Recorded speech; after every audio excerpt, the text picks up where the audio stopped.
نبی رحمت شفیع امت صلی اللہ تعالی علیہ وسلم کا فرمان دل نشین ہے۔ جب جمعرات کا دن آتا ہے اللہ عز و جل فرشتوں کو بھیجتا ہے جن کے پاس چاندی کے کاغذ اور سونے کے قلم ہوتے، وہ جمعرات اور شب جمعہ مجھ پر کثرت سے درود پاک پڑھنے والوں کے نام دکھتے ہیں۔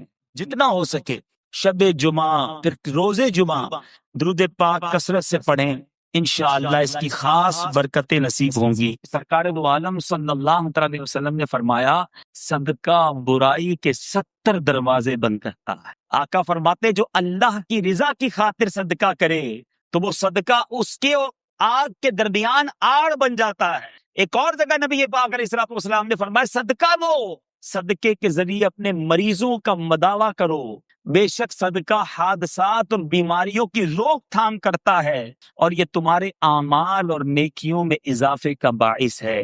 میں سوال کرتا ہوں شخص سے جو کہتا ہے میں نے 1000 دیے 10,000 نہیں ہوئے، آپ نے 1000 دیے اور باہر جا کر آپ کا ایکسیڈنٹ ہونے والا تھا۔ صدقہ برائی کو روکتا ہے نا، بلا کو روکتا ہے۔ آپ کو 10,000 اچھے تھے یا آپ کی ٹانگ ٹوٹنے والی تھی وہ بچ گئی، آپ کو خطرناک بیماری لگنے والی تھی۔ حدیث پاک میں یہاں تک آتا ہے کہ صدقہ رب تعالیٰ کے غضب کو بجھاتا ہے، بری موت کو دفع کرتا ہے۔ اور سنو میرے آقا فرماتے صبح سویرے صدقہ کرو کہ بلا صدقے سے آگے قدم نہیں بڑھاتی، انٹرسیپٹ کر دیتا ہے، روک لیتا ہے، بیچ میں آ جاتا ہے صدقہ بلا کے درمیان۔ کیا معلوم میں نے آج اللہ کی راہ میں خرچ کیا اور باہر ایک بلا، ایک مصیبت، دکان میں ہی آگ لگنے والی تھی، گھر میں ہی آگ لگنے والی تھی، اللہ کے کرم سے صدقے سے وہ بلا ٹل گئی۔ یہ کتنا بڑا انعام ہے۔ تو اے میرے میٹھے اسلامی بھائیوں، مدنی چینل کے ناظرین ہمیشہ یاد رکھیں، بلاؤں سے بچنا چاہتے ہیں، مصیبتوں سے بچنا چاہتے ہیں، اپنے مال میں برکت چاہتے ہیں، بری موت سے بچنا چاہتے ہیں، عمر میں اضافہ چاہتے ہیں، آپ صدقہ دینے کے عادی بن جائیے، اللہ کی راہ میں خرچ کرنے کے عادی بنیے۔ نبی پاک علیہ السلام کہ تم میں سے قیامت کے دن میرے سب سے زیادہ نزدیک وہ ہوگا جس نے مجھ پر سب سے زیادہ درود پڑھے ہو۔ اب اس کا مطلب یہ ہوا کہ درود پاک قرب مصطفیٰ صلی اللہ تعالیٰ علیہ وسلم کا ذریعہ ہے، طریقہ ہے، گیٹ پاس ہے۔ اب آپ نے فیصلہ کرنا ہے کہ قیامت کے دن پیارے آقا کے قریب رہنا ہے یا معاذ اللہ ثم معاذ ان کی دیدار سے بھی محروم رہنا ہے۔ اب اپنی زندگی میں درود پاک کو شامل کریں، چلتے پھرتے اٹھتے بیٹھتے درود پاک پڑھیں، انشاءاللہ اس کی فضائل، اس کی برکتیں دنیا میں بھی دیکھیں گے اور آخرت میں بھی۔ حضرت حبیب عجمی رحمت اللہ تعالی اللہ کے ولی ہیں، ایک شخص آپ کا جاننے والا تھا، دوست تھا، اور مکہ مکرمہ زیارت کے لیے جا رہا، طواف کے لیے، عمرے کے لیے۔ کہتا حضرت 10,000 درہم آپ کو دیتا ہوں، اس میں سے اس پیسوں سے ایک اچھا سا گھر خرید لیجیے گا، میں ذرا سفر کر کے جب واپس بصرہ آؤں تو مجھے رہنا ہے یہاں پر، آپ ماشاءاللہ ایماندار آدمی ہیں، مجھے فیور کیجیے گا، میرے ان پیسوں سے گھر خرید لیجیے گا۔ حضرت حبیب عجمی اس سے پیسے ہی وہ بندہ چلا گیا مکے کے۔ اتفاق ایسا ہوا کہ ان دنوں بصرہ کے اندر آٹے کی، اناج کی قلت ہو گئی، لوگ بڑے پریشان، کھانے پینے کی تنگی ہو گئی۔ آپ نے 10,000 درہم جو اس نے دیے تھے اس کا آٹا خریدا تھا اور غریبوں میں صدقہ کر دیا۔ دوستوں نے کہا حضرت یہ آپ نے کیا کیا؟ پیسے اس نے آپ کے پاس امانت رکھوائے تھے۔ آپ نے فرمایا گھبراؤ نہیں، وہ آئے گا، اس کو ایک آفر کروں گا، قبول کرے گا تو ٹھیک ہے، ورنہ پیسے اس کو واپس مل جائیں۔ بہرحال وہ بندہ سفر کر کے آیا، کہتا حضرت کو گھر خرید لیا آپ نے میرے لیے؟ میں نے پیسے دیے تھے آپ۔ حضرت حبیب عجمی رحمۃ اللہ تعالیٰ کہتے ہیں ہاں گھر خرید لیا ہے، باغ بھی ہیں، نہریں بھی ہیں، درخت بھی ہیں اس میں۔ کہا اچھا بیوٹیفل، میں رہنا چاہوں گا اس گھر میں۔ فرمایا یہ گھر میں نے تمہارے لیے اللہ سے جنت میں خریدا ہے، تمہاری مرضی ہے وہ گھر لے لو یا پیسے واپس لے لو۔ تھا بڑا عقیدت مند، اولیاء اللہ کے تصرفات اور ان کے کمالات کو مانتا تھا، اپنی بیوی سے مشورہ کرنے کے کہ دیکھو پیسے میں نے دیے تھے حضرت حبیب عجمی کو کہ گھر خرید لیں، ہم رہیں گے اس میں، مگر وہ کہتے ہیں ان پیسوں کے بدلے میں نے اللہ سے جنت میں گھر خریدا ہے، بتاؤ کیا کروں؟ پیسے واپس لے لوں یا آفر قبول کر لوں؟ بیوی بھی سبحان اللہ اللہ والوں کی ماننے والی تھی، کہتے ایسا کرو حبیب عجمی رحمت اللہ تعالی سے جا کے کہو کہ جو آپ کہہ رہے ہیں یہ لکھ کر دے دیں، ضمانت لکھ کر دے دیں کہ ہمیں اللہ تبارک و تعالیٰ کی طرف سے جنت میں گھر ملے گا۔ یہ آئے واپس کہتے ہیں حضور آپ ذرا لکھ کر دے دیں، ضمانت دے دیں، کوئی رسید تو دینا کہ آپ جنت میں گھر دے رہے ہیں۔ حضرت حبیب اجمی رحمۃ اللہ تعالی نے ایک مکتوب لکھا، بسم اللہ الرحمن الرحیم، یہ زمانہ حبیب اجمی کی طرف سے فلاں فلاں شخص کے لیے ہے کہ جس نے 10,000 درم اللہ کی راہ میں صدقہ کر کے وہ فلاں بندے کے لیے جنت میں گھر خریدا ہے۔ اب اللہ کی رحمت پر امید ہے کہ حبیب اجمی کے اس وعدے کو پورا کر دے۔ اس طرح کا ایک مضمون لکھ کر اس کو دے دیا۔ وہ بڑا عقیدت مند تھا، اس نے وصیت کی مر جاؤں تو کفن میں ایک پرچہ ڈال دینا۔ اس کا انتقال ہوا، حسب وصیت یہ پرچہ اس کی کفن میں ڈال دیا گیا۔ صبح ہوئی تو اس کی قبر پر ایک لکا پڑا ہوا تھا۔ دیکھنے والوں نے دیکھا کہ یہ برات نامہ ہے حبیب اجمی کے لیے کہ جو اس نے اللہ کے ذمہ کرم پر جو نیت کی تھی اس بندوں کے لیے، اللہ تعالیٰ نے ایسا ایسا محل وہ گھر جنت میں اس کو عطا فرما دی۔ لوگ وہ پرچہ لے کے حبیب اجمی کے پاس آیا، آپ بہت روئے، کہتے ہیں اس شخص کے لیے برات نامہ نہیں ہے، میرے لیے بھی تو برات نامہ، میرے رب نے میری لاج رکھ لی، میرے کہے کو پورا کر دیا۔ میرے بیٹے اسلامی بھائیو، یہ واقعہ اولیاء کرام کے فضائل کی کتابوں میں موجود ہے کہ اللہ کے حبیب علیہ السلام فرماتے ہیں، جس کا مضمون ہے کہ جو اللہ کے لیے مسجد بناتا ہے اللہ اس کے لیے جنت میں گھر بناتا ہے۔ یعنی آج ہم اگر مسجد بنائیں اخلاص کے ساتھ اللہ کے لیے تو رب کریم انشاءاللہ جنت میں محل عطا فرمائے گا، کیونکہ یہ نبی پاک علیہ السلام کا وعدہ۔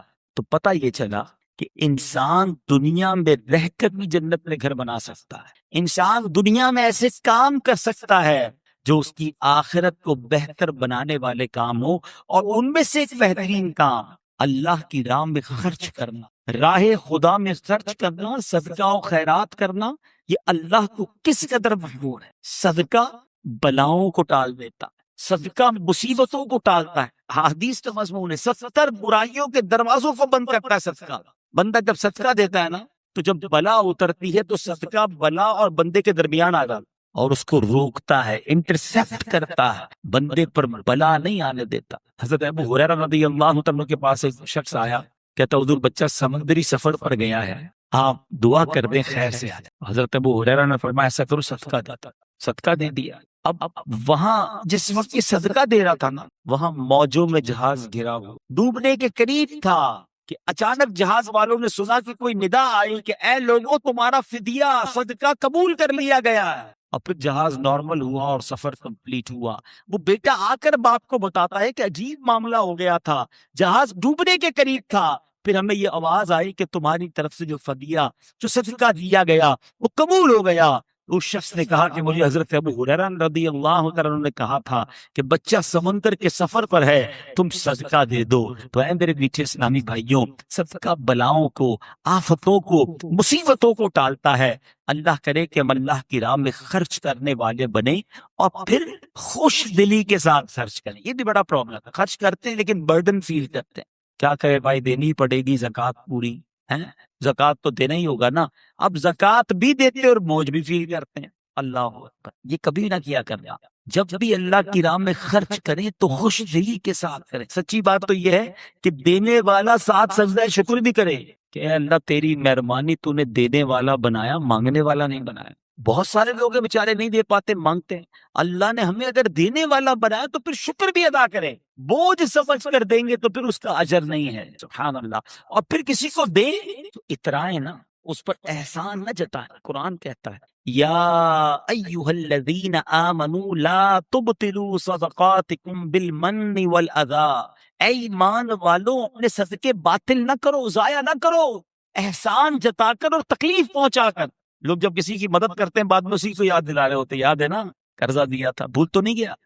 نوکری میں نے دلائی تھی، میرے پاس آیا تھا چپل پہن کر، کچھ بھی نہیں تھا، میں نے کاروبار کرنا سکھایا، آپ نے مدد کی، بڑی اچھی بات ہے۔ یہ جو اب آپ کر رہے ہیں یہ آپ غلط کر رہے ہیں، یہ آپ اپنے صدقے کو بھی ضائع کر رہے ہیں اور دل آزاری بھی کر رہے ہیں، یہ باطل ہو جاتا ہے صدقہ۔ نہ بتائیں کسی کو۔ سیدنا اکرمہ رضی اللہ تعالیٰ عنہ فرماتے ہیں کہ ایک ملک کا بادشاہ بہت ظالم اور کنجوس تھا، بڑا ظالم بادشاہ، اور ایسا عجیب و غریب کنجوس کہ اس نے اعلان کر دیا کہ میرے ملک میں اگر کسی نے مسکین یا فقیر کو صدقہ کیا تو اس کے کوئی غریب کی مدد نہ کرے، اگر ایسا کوئی کرے گا تو میں اس کے ہاتھ کاٹ دوں گا۔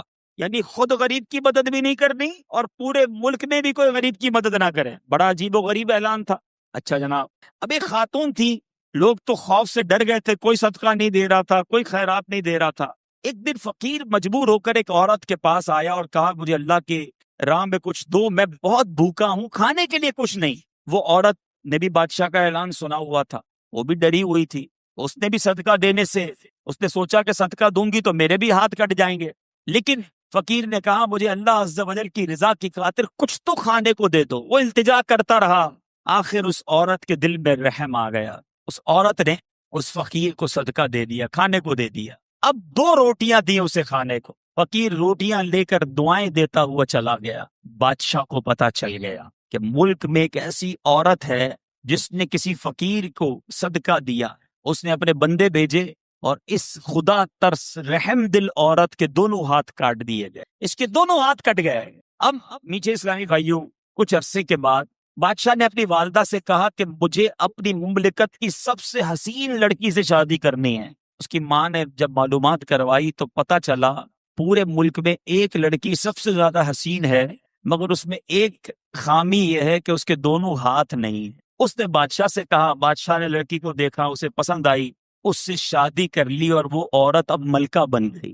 جس نے 2 روٹیاں صدقہ کی، ہاتھ کٹ گئے، اب وہ بادشاہ کی زوجہ بن گئی۔ بڑی زندگی آرام سے گزرنے لگی، مگر ایک اور امتحان اس کی زندگی میں باقی تھا۔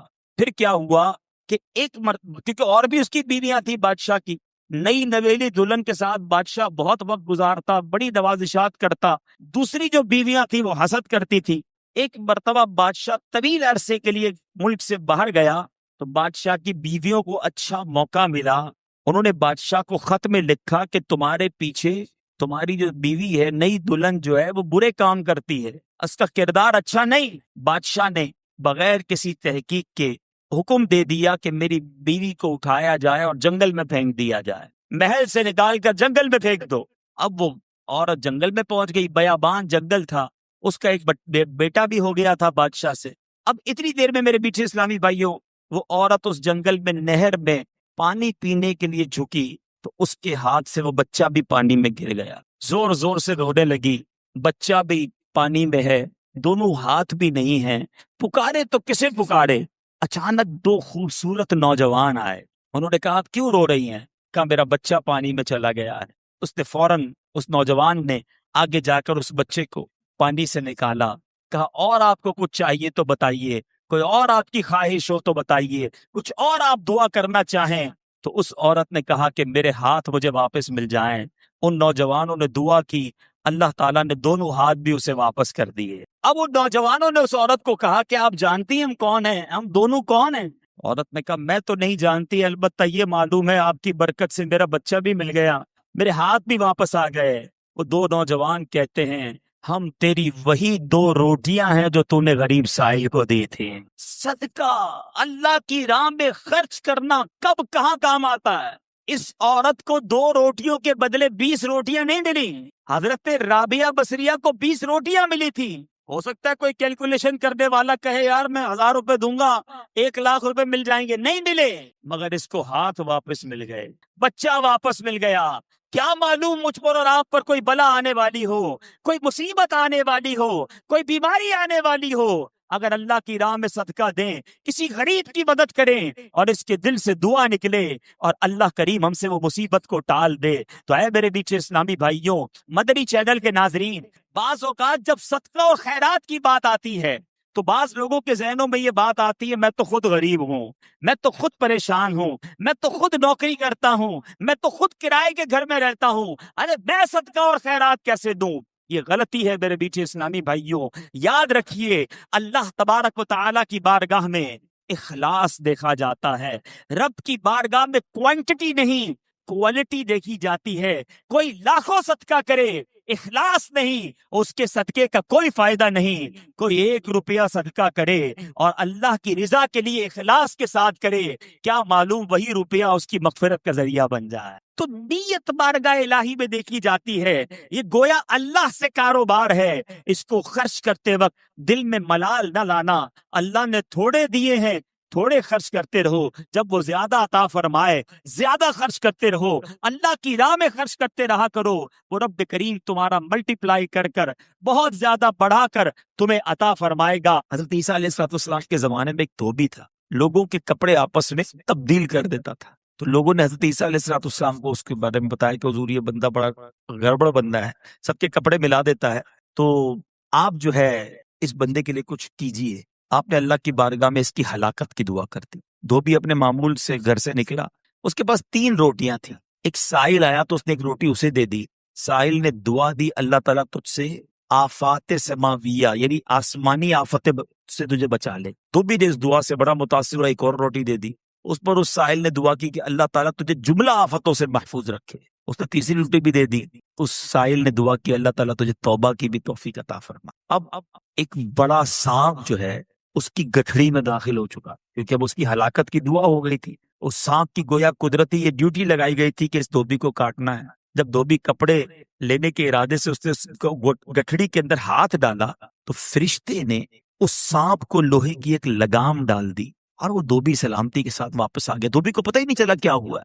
لوگوں نے حضرت عیسیٰ علیہ السلام سے عرض کی کہ اے روح اللہ، دھوبی تو صحیح سلامت واپس آ گیا، آپ نے تو اس کی ہلاکت کی دعا کی تھی، آپ تو اللہ کے نبی ہیں۔ ذرا سنو، حضرت عیسیٰ علیہ السلام نے اس دھوبی کو بلایا، فرمایا بتاؤ تم نے کون سی بھلائی کی ہے؟ کہتا 3 روٹیاں تھیں، وہ تینوں اللہ کی راہ میں صدقہ کی، اور وہ مجھے فقیر جو تھا وہ ہاتھ اٹھا کر جھولیاں اٹھا کر دعائیں دیتا رہا۔ تو آپ علیہ السلام نے اس سانپ سے پوچھا کہ تم نے اسے قتل کیوں نہیں کیا؟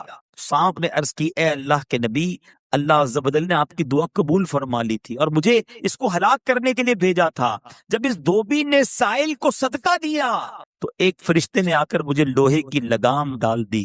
لوگوں نے بات سنی، دھوبی نے یہ بات سنی، اسے بڑا تعجب ہوا کہ اتنا گناہگار میں، لوگوں کو اتنی تکلیف پہنچانے والا، صرف ایک نیکی کی اور مجھے آفت سے بچا لیا گیا۔ اس دھوبی نے توبہ کر لی، کیونکہ اس سائل نے توبہ کی بھی دعا کی تھی۔ تو پتہ یہ چلا آفتوں سے بچنا چاہتے ہیں، مصیبتوں سے بچنا چاہتے ہیں، اپنے نام کا بھی، بچوں کے نام کا بھی، فیملی کے ہر فرد کے نام پر صدقہ نکالتے رہیں کہ یا اللہ صدقے کی برکت سے ان بلاؤں، ان وباؤں سے بچ۔ پاورفل اللہ تعالیٰ کی طرف سے مخلوق کون سی ہے؟ تو کسی نے کہا کہ پہاڑ، ماؤنٹینز بہت بڑے ہیں، اتنے زبردست قوی۔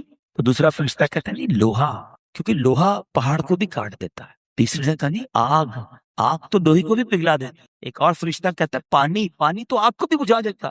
اگلے نے کہا ہوا پانی کو بھی بہا دیتی ہے۔ Confusion which is the powerful creation of اللہ سبحانہ و تعالیٰ، سب سے زیادہ پاورفل چیز کون سی ہے؟ فرشتوں نے اللہ کی بارگاہ میں عرض کیا مولا تو ہی بتا دے، تیری سب سے مضبوط طاقتور مخلوق کون سی ہے؟ اللہ فرماتا ہے میرا وہ بندہ جو دائیں ہاتھ سے صدقہ کرے اس کے بائیں ہاتھ کو بتانا، یہ سب سے زیادہ میری مضبوط مخلوق ہے، طاقتور مخلوق ہے۔ ہاں یہ ہے بڑا مشکل کام، ادھر صدقہ دو ادھر پیٹ میں درد شروع ہو جاتا ہے۔ اعلان تو ہونا چاہیے نا، اب نیکی کر لی نا تو اب چین سے بیٹھنے نہیں دیتا۔ یار کوئی طریقہ تو بتاؤ کہ میں نے بھی یہ نیکی کی ہے، میں نے تہجد پڑھی ہے۔ اب تہجد اکیلے میں پڑھتا ہے انسان، گھر میں بیٹھ کوئی نہیں دیکھ رہا، مگر صبح اٹھ کر اسے ٹینشن شروع ہوگی کہ یار سامنے والے کو کس بہانے سے بتاؤں کہ میں نے تہجد پڑھی، یار آج بہت تھکا ہوا، خیریت تو ہے، بس وہ تہجد میں اٹھ جاتا ہوں نا۔ اچھا ماشاءاللہ آپ تہجد بھی پڑھتے ہیں؟ اچھا اس نے یہ کہنا ہے ادھر دل میں ٹھنڈک، چلو بھائی وصولی ہو گئی۔ وصولی نہیں ہوئی، یہ آپ کی تہجد چلی گئی، کیونکہ آپ نے تو بتانے کے لیے کیا نا یہ عمل۔ ہم کیوں بتانا چاہتے ہیں کہ میں نے اکیلے میں کیا عمل کیا؟ تو صدقہ خیرات بہت بڑی نیکی، بہت کمال کا کام ہے، لیکن اصل بات یہ ہے کہ اللہ کی رضا کی کرتے رہنا، اس سے روکے نا اپنے آپ۔ ہمارے بزرگان دین کا مائنڈ سیٹ اللہ اکبر اتنا مضبوط تھا، اتنا یقین کامل تھا۔ ایک بزرگ کے بارے میں آتا ہے، ان کے گھر پر کوئی سائل آیا تو انہوں نے اپنی زوجہ سے کہا کہ گھر میں کچھ ہے؟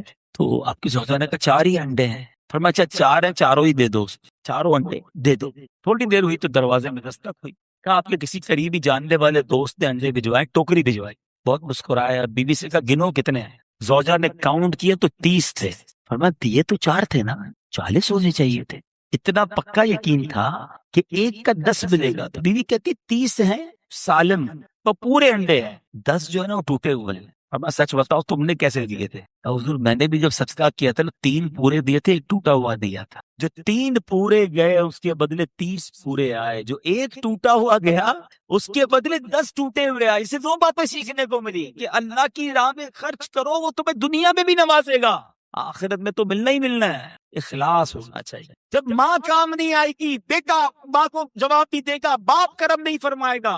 اعلیٰ حضرت لکھتے ہیں نا ان کے سوا رضا کوئی حامی نہیں جہاں، گزرا کرے پسر پہ پدر کو خبر نہ ہو. ارے بیٹے پر گزرے کی بات کرم نہیں کرے گا، مدد نہیں کرے گا. اللہ فرماتا ہے اس دن تجھے لوٹاؤں گا جب تجھے ایک ایک نیکی کی ضرورت ہوگی، محتاج ہوگا تو پھر بتاؤ نا گھبراہٹ کیسی، ٹینشن کیسا؟ میں نے تو اس دن کے لیے جمع کروا دیے نا، اپنی جیب سے نکالا اور آخرت کے اکاؤنٹ میں جمع کروائے. انجوائے کیا کرو، جب اللہ کی راہ میں خرچ کرو نا مزے میں آ جائے گا. یا اللہ تیری مہربانی، ادھر بھی دیا ادھر بھی جمع ہو گیا ہے. اچھا ادھر بھی واپس ملنا انشاءاللہ. اب ایک واقعہ سن لو، بات اور کلیئر ہو جائے گی. ایک ملک میں ایک عجیب قسم کا کمپٹیشن ہوا. بادشاہ ہوتا اس کی مرضی. اس دن کا مقابلہ کرو، دیکھو ہمارے وطن میں سب سے بڑا بے وقوف ڈھونڈو. وزیروں نے کہا چیز بادشاہ سلامت، مقابلے کروایا، عجیب عجیب بے وقوفیاں دکھائی لوگوں نے. آخر کار بہت سارے مقابلوں کے بعد وزیروں نے ڈیسائیڈ کر لیا ہی از دا بگیسٹ فول آف اور کنٹری. سب سے بڑا یہ بے وقوف ہمیں مل گیا ہے. بادشاہ کے پاس لائے، بادشاہ نے کہا چیک کر لیا؟ کہا جی جناب چیک کر لیا، اس سے بڑا بے وقوف کوئی نہیں ہے. بادشاہ نے اپنے گلے سے زیورات سونے چاندی کی مالا نکالی، اس کو انعام کے طور پہ دی، خوشی خوشی گھر چلا گیا. تھوڑے دنوں کے بعد اس بے وقوف کو پتا چلا کہ بادشاہ سلامت بہت شدید بیمار ہو. کہ میں ملنے تو جاؤں، ملنے چلا گیا.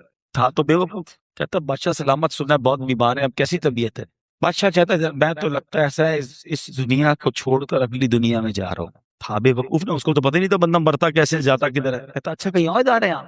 بادشاہ کہتا ہاں میں دوسری دنیا میں جا رہا ہوں. اچھا بادشاہ سلامت یہ بتائیے، میں دیکھ رہا ہوں ادھر بڑے شاندار گھر ہیں، بیوٹیفل بیڈ روم، آپ کے زبردست بستر ہیں، عالی شان مکان بنا ہوا ہے، جدھر جا رہے ہیں ادھر گھر بنا لیا؟ بادشاہ کہتا ہے ادھر تو میں نے جھوپڑی بھی نہیں بنائی. بادشاہ سلامت میں دیکھ رہا ہوں آپ کے پاس ہیرے جواہرات خزانے ہیں، جدھر جا رہے ہیں ادھر پیسے بھجوا دیے کہ نہیں؟ بادشاہ کہتا ہے ادھر تو پھوٹی کوڑی بھی نہیں بھجوائی. بادشاہ سلامت میں دیکھ رہا ہوں آپ کے آگے پیچھے خادم خادمائیں کنیزیں غلام لبیک کہنے کے لیے فوج، ادھر کچھ خادم بھجوائے کہ نہیں؟ آپ جا رہے ہیں جدھر پتہ نہیں کدھر جا رہے ہیں. بادشاہ کہتا ہے ادھر تو کوئی میرا ملازم کوئی خادم کچھ بھی نہیں. اس بے وقوف نے پتہ کیا کیا؟ اپنی وہ مالا اتاری اور بادشاہ کے گلے میں ڈال دی. مجھ سے بڑے بے وقوف تو پھر آپ ہوئے نا. آپ کو پتہ ہے کہیں جا رہے ہیں، نہ گھر بنایا، نہ پیسے بھجوائے، نہ خادم بھجوائے، کرو گے کیا اکیلے ادھر؟ بظاہر تو یہ حکایت ہے، مگر میرے اور آپ کے لیے عقل مندوں کے لیے شاندار میسج ہے. سب کا گھر ہے، میرا اور آپ کا ادھر گھر ہے کہ نہیں؟ بنایا کہ نہیں؟ ادھر پیسے ہیں ادھر جمع کیے، ادھر بھجوائے نہیں بھجوائے اس اکاؤنٹ میں؟ بتاؤ نا. ادھر تو فون کرتے ہیں تو دوست آ جاتے ہیں، خادم آ جاتے ہیں، نوکر چاکر ہوتے ہیں، ادھر کون ہوگا؟ اکیلے. کیا تیاری؟ کچھ لوگ ادھر کے لیے جی رہے ہیں، ٹینشن ہی نہیں ہے بات کی. نہیں جناب، ادھر رہ کر ہی ادھر کی تیاری کرنی ہوگی. ایکسٹرا ٹائم تھوڑی ملے گا کہ میرے اور آپ کے موبائل پہ میسج آئے گا بھائی جناب اب دنیا کا کام وائنڈ اپ کرو، 1 مہینہ آخرت کی تیاری کرو کیونکہ موت آنے والی ہے. موبائل کا میسج ضرور آتا ہے کہ بھائی 80% ڈیٹا یوز ہو گیا ہے، 90% یوز ہو گیا ہے، بیلنس ڈلوا لو ورنہ بند ہو جائے گا. زندگی کا میسج نہیں آتا. صبح بندہ گھر سے نکلتا ہے، شام جنازہ آتا ہے. ایسا نہیں ہوتا؟ آپ نے نہیں دیکھا؟ اچانک موت آتی ہے، اچانک. آج ابھی اسی وقت مجھے آپ میں سے کسی کو موت آ سکتی ہے، ایسا ہے نا؟ آگاہ اپنی موت سے کوئی بشر نہیں، سامان 100 برس کا ہے پل کی. لیکن کب تیاری کریں گے آخر؟